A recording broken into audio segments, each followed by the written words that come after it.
we had a really, really tough Thanksgiving where there was no money and no food, and my mom was screaming at Father about how he couldn't even take care of his own family, and it was horrible. And I have a younger brother and younger sister. I'm the oldest. So I was trying to keep them from hearing this conversation, and then a miracle happened. Bang on the door. I'm the oldest. They're screaming, so I go answer the door. And I answer the door, and standing there is this giant man. It was this little boy. And he's holding this huge box of food. And beside him on the ground was a black pot with an uncooked turkey in it. And he said, "Is your father home?" And I said, "Just one moment."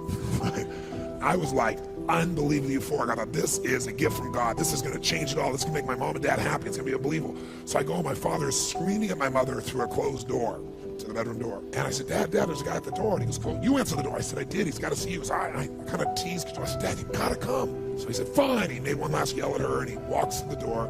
And I'm waiting there, just can't wait to see his face.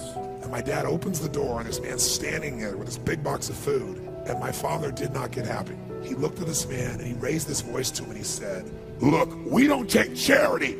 And then he took the door to slam it in the man's face. But the man was a good-sized man. He put his foot there and smacked his foot and bounced back over. He said, Sir. He said, "Please take this." And my father said, "We don't take charity." He went to slam it again. And this time the guy put his shoulder against it so he couldn't do it. And then my father's staring at him. It's like these two males starting to get in this intense mode. And one's just trying to give a gift, and I'm freaking. And then the guy said something that I'll never forget. And in moments I wish he hadn't said.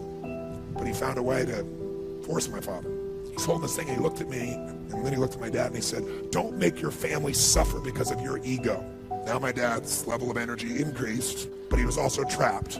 So he took the food, slammed it on our table, and slammed the door in the man's face and never even thanked him. And I didn't know what to do. Part of me wanted to cry. Part of me was crushed. And I watched my father storm off and went on back to scream at my mother.